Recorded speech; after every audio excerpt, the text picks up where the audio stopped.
Assalamualaikum warahmatullahi wabarakatuh. Kami dari kelompok 11 ingin menjelaskan tentang materi perkembangan olahraga catur. Izin memperkenalkan diri. Nama saya Dimas Rizky Bahari, NPM 2213051001, dan rekan saya Budia Braja, NPM 2213051041. Nah, di sini saya akan menjelaskan yaitu perkembangan catur. Sejak abad ke-6, catur berkembang melesat di berbagai budaya. Akibatnya, seiring berjalannya waktu, catur sering berkembang ke berbagai abad-abad sebelumnya. Sebagai contoh perkembangan pertandingan catur yaitu perkembangan pertandingan catur di Arab yang disebutkan Kenneth berjalan dengan lambat. Alasannya karena bidak-bidak catur atau papan catur tidak seperti sekarang ini. Pada pertandingan itu semua berjalan dengan imbang karena tidak sesuai modern pada bidak catur yang ada sekarang.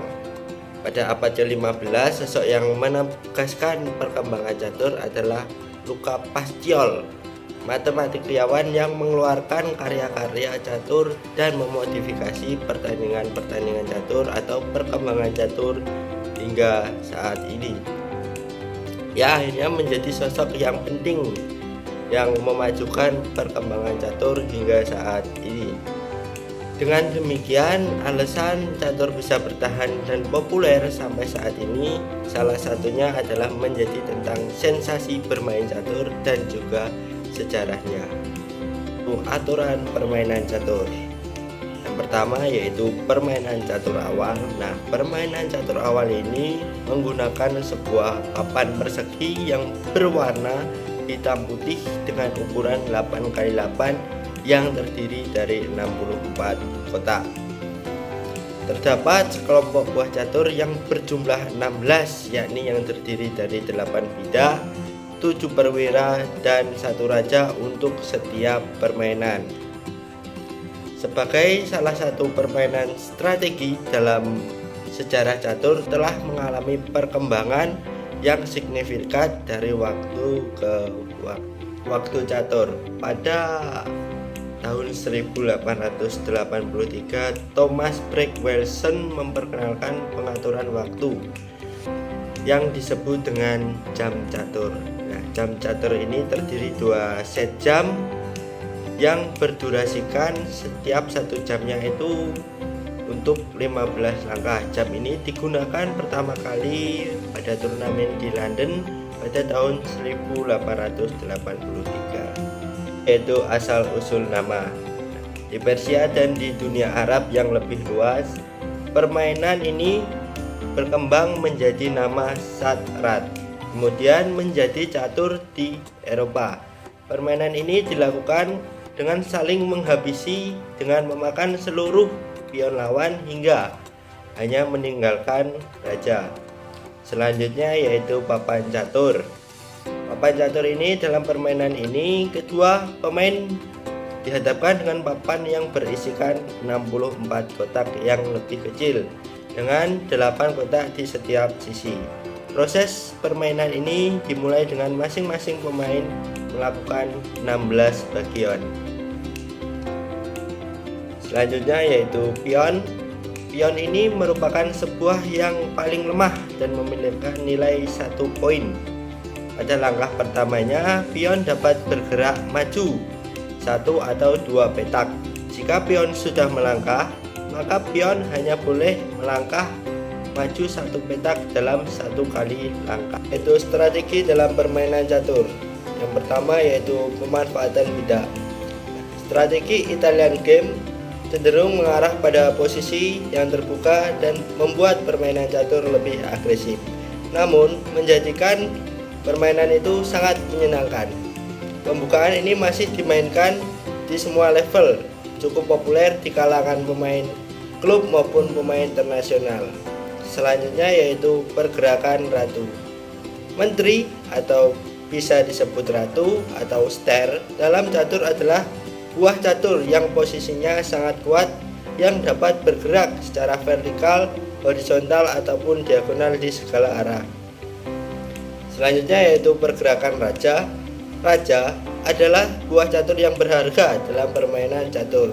Raja dapat melangkah ke petak di dekatnya dan juga melakukan rokade. Apabila raja milik permainan terancam untuk dimainkan, maka dikatakan sekar. Baik, selanjutnya perkembangan catur di era modern. Dalam beberapa tahun terakhir ini, teknologi telah memberikan dampak pada dunia catur. Turnamen catur online dilakukan pertama kali pada tahun 1834 dan tahun 1851 di London.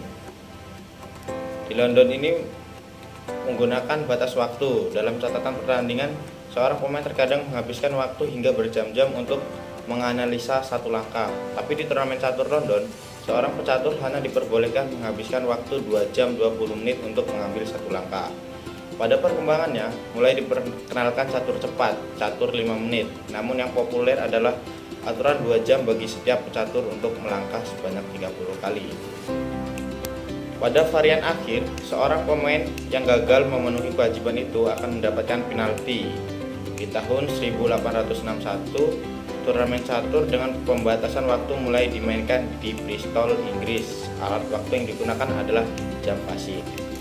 Setelah menggunakan alat waktu yaitu jam pasir, catur lebih mengembangkannya yaitu menggunakan jam modern yaitu jam 2 tombol, lalu ditemukan memudahkan permainan ini. Seorang pemain bisa menghentikan jarum jamnya saat selesai melangkah. Jam catur yang dilengkapi tanda bendera jatuh bagi pemain yang melampaui batas waktu sudah mulai dikenal pada akhir abad 19. Selanjutnya materi tentang Magnus Carlsen. Magnus Carlsen ini pecatur terbaik di dunia nomor 1. Seorang pecatur Norwegia dan juara catur dunia pada tahun 2004. Ia menjadi Grandmaster dalam usia 13 tahun 4 bulan. Ia memenangkan kejuaraan nasional pada tahun 2006. Pada tahun 2009, ia memenangkan turnamen di London Chess Classic. Magnus Carlsen adalah pendobrak di dunia catur. Ialah sosok pertama yang meraih 3 gelar dunia sekaligus. Juara catur dunia, juara catur cepat dunia, dan juara catur kilat dunia. Magnus Carlsen ini memiliki julukan The Mozart of Chess. Itu saat ini menempati peringkat pertama FIDE, Federasi Catur Dunia. Rating ILO Carlsen berada di angka 2887. Carlsen juga menjadi raja atau king, berada di peringkat ke-1 dalam situs chess.com yang belakangan ini menjadi perbincangan internasional. Carlsen lahir di Tonsberg, Norwegia pada 30 November 1990 dari pasangan Sigrun Oen, seorang insinyur kimia, dan Henrik Albert Carlsen, seorang konsultan IT. Keluarga ini hidup berpindah-pindah dari Finlandia, Belgia, dan Norwegia. Menurut sang ayah dari Carlsen, sang anak ini menunjukkan bakat intelektual sejak usia muda. Saat berusia 2 tahun, Carlsen memecahkan 50 teka-teki jigsaw atau menyusun puzzle. Lantas pada usia 4 tahun, ia bisa merakit perangkat Lego dengan instruksi untuk anak usia 10-14 tahun. Simen Aggestin, Grandmaster catur Norwegia yang pernah menjadi pelatih Carlsen ini mengisahkan Carlsen punya ingatan yang sangat luar biasa. Carlsen mampu mengingat daerah, jumlah populasi, bendera, dan ibu kota semua negara di dunia pada usia 5 tahun. Melihat tanda-tanda intelektualitas anaknya, Albert mulai mengajari Carlsen permainan catur pada usia 5 tahun. Begitulah kisah sang legendaris catur dunia. Baik, selanjutnya pecatur nomor 1 di Indonesia yaitu Susanto Megaranto, atlet catur bergelar Grandmaster. Meski menyandang gelar pecatur terbaik Indonesia, Susanto menyadari usianya tak lagi muda. Ia pun tak lagi memiliki hasrat menembus level Grandmaster Super atau 100 besar pecatur terbaik dunia. Menurut Susanto Megaranto, butuh pengorbanan waktu untuk bisa menembus level itu. ungkap dia, biarlah yang muda-muda seperti GM Fernando Prismoro, karena harus tinggal di Eropa sekitar 2 tahun biar rutin ikut kompetisi biar bisa menembus level tersebut, ujar pecatur berusia 3 tahun tersebut. Kejuaraan catur pertama kali diadakan pada tahun 1886. Johannes Surtot dan William Senetit bertanding sebagai lawan untuk kejuaraan dunia catur pertama kali. Sejak tahun 1886 sampai 1993 gelar juara dunia tak terbantahkan. Pada tahun 1993, juara saat itu Garry Kasparov memisahkan diri dari FIDE dan karenanya muncullah 2 juara paralel. Kemudian pada tahun 2006, juara dunia klasik Vladimir Kramnik mendapatkan gelar melalui suksesi alami setelah mengalahkan juara dunia Garry Kasparov dan juara dunia FIDE Vasilin Topalov yang memenangi kejuaraan catur dunia FIDE 2005 bertanding pada kejuaraan catur dunia FIDE 2006 di Kalamaica untuk menentukan juara dunia sejati. Kramnik berhasil memenangkan kejuaraan dan menjadi juara dunia.